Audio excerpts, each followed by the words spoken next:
Good morning children. आज हम लोग अणुभार और अणुभार के निर्धारण की एक विधि है जिसको कहते हैं विक्टर मेयर विधि, उसके बारे में पढ़ेंगे।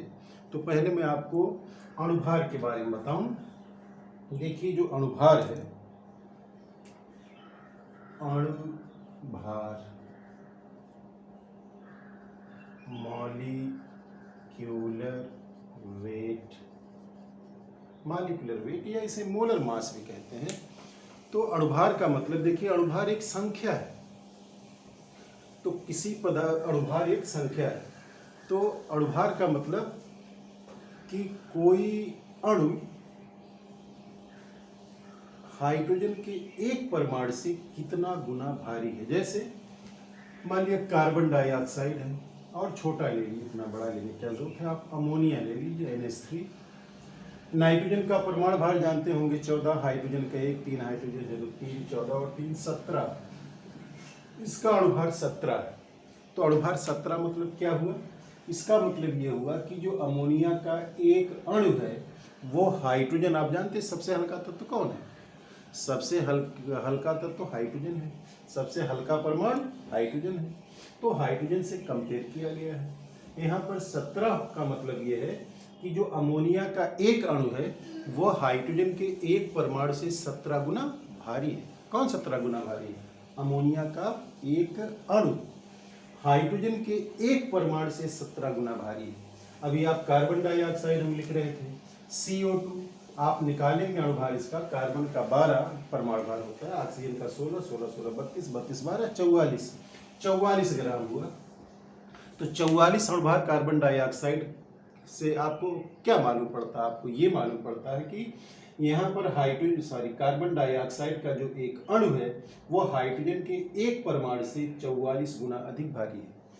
या अणुभार को कार्बन 12 समस्थानिक के आधार पर भी परिभाषित किया गया है, जो ज्यादा सर्वमान्य है। कार्बन के 3 समस्थानिक होते हैं, कार्बन 12, कार्बन 13, कार्बन 14। इसमें कार्बन 14 रेडियो सक्रिय है। इसमें मानक एज ए स्टैंडर्ड किसको चुना गया? कार्बन 12 को। तो अब कैसे परिभाषित करेंगे आप अणुभार को? आप कहेंगे कि अणुभार आप इस तरह परिभाषित करेंगे कि किसी भी पदार्थ का अणुभार वह संख्या है। अणुभार संख्या ही है। तो किसी पदार्थ का अणुभार वह संख्या है जो हमको ये सूचना देता है, हमको ये बताता है कि उसका एक अणु कार्बन 12 समस्थानिक के 1/12वें, कार्बन 12 परमाणु है, कार्बन 12 कार्बन का एक समस्थानिक है, 13 14 नहीं लेना है, कार्बन 12 एज मानक एज स्टैंडर्ड चुना गया है। तो कार्बन 12 आप एक परमाणु देख रहे हैं, तो इसका जितना भार होगा उतना नहीं, बल्कि इसके भार का 1/12वां हिस्सा लिया जाएगा। तो किसी भी पदार्थ का अणुभार वो संख्या होती है जो हमको बताती है कि कार्बन 12 के एक परमाणु के 1/12वें हिस्से से वो कितना गुना भारी है। जैसे भी यहाँ पर CO2 की बात चल रही थी, 44 था CO2 का अणुभार। तो इसका मतलब यह है कि कार्बन डाइऑक्साइड का एक अणु कार्बन 12 परमाणु के 1/12वें भाग से, कार्बन 12 परमाणु का जो भी भार है उसका 1/12वां भाग लेंगे। उस 1/12वें भाग से कार्बन डाइऑक्साइड का एक अणु कितना गुना भारी है? 44 गुना भारी है। तो अणुभार से ये पता चलता है कि किसी भी पदार्थ का एक अणु कार्बन 12 के 1/12वें हिस्से से कितना गुना भारी है, या हाइड्रोजन के एक परमाणु से कितना गुना भारी है। यही अणुभार की परिभाषा है। आइए अणुभार को ज्ञात करने की जो विक्टर मेयर विधि है उसके बारे में थोड़ा सा चर्चा करते हैं।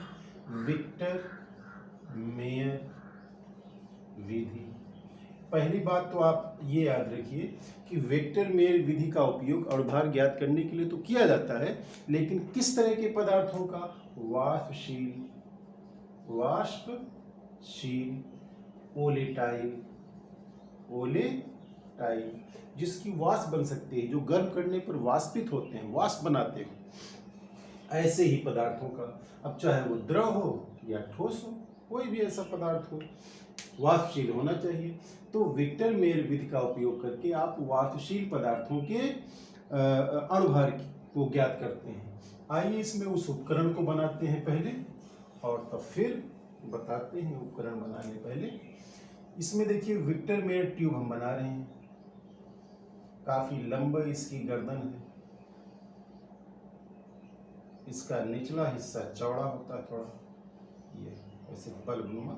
ये इसके निचले हिस्से में आप ग्लास वूल भर देते हैं, ग्लास वूल, और इसमें एक छोटी सी ट्यूब होती है, इसको हाफ मैन ट्यूब कहते हैं।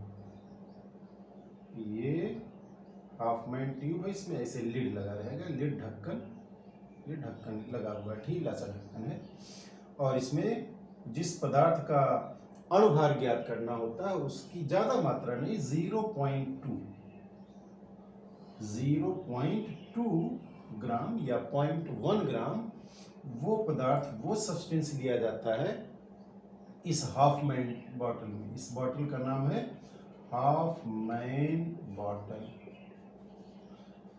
बॉटल।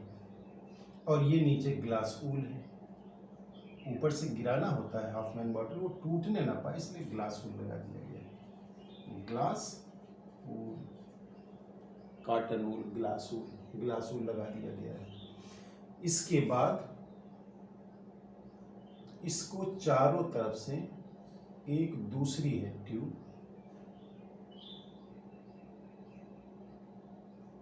और चौड़ी बनानी पड़ेगी।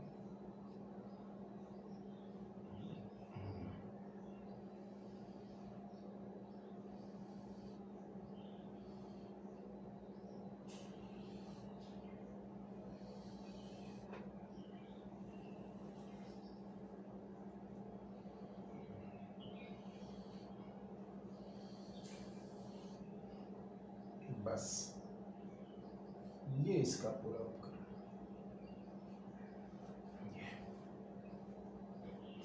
और ये कॉर्क है,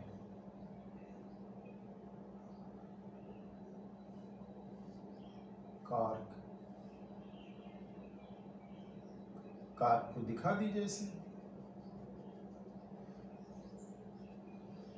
और इसमें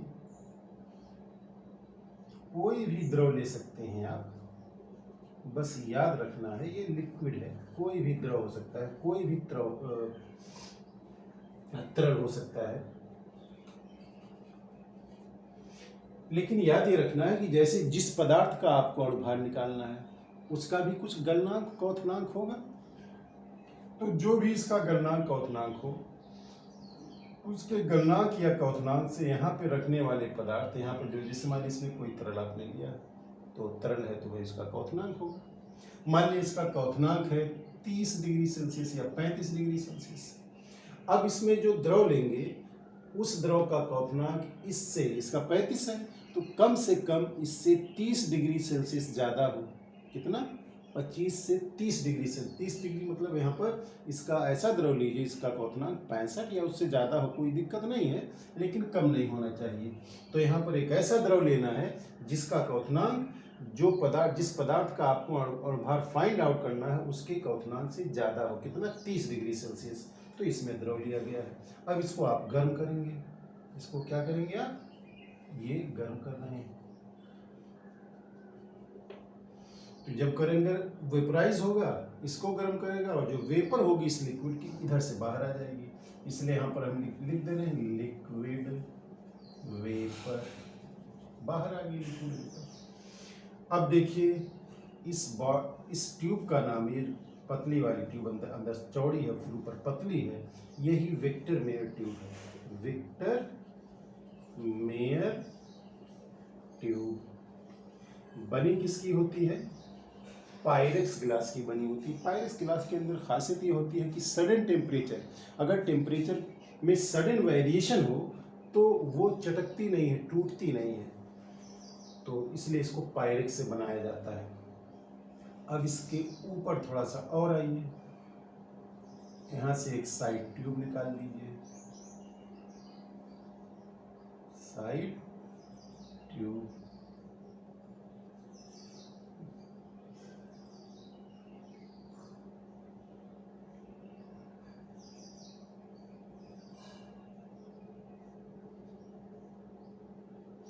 ये कार्क है, ये कार्क है और कुछ नहीं। अब यहाँ पर एक ट्रफ रखा हुआ है, पानी से भरा हुआ। अब इस ट्यूब को इसी में लेके जाइए, थोड़ा सा और आगे बढ़ा दें।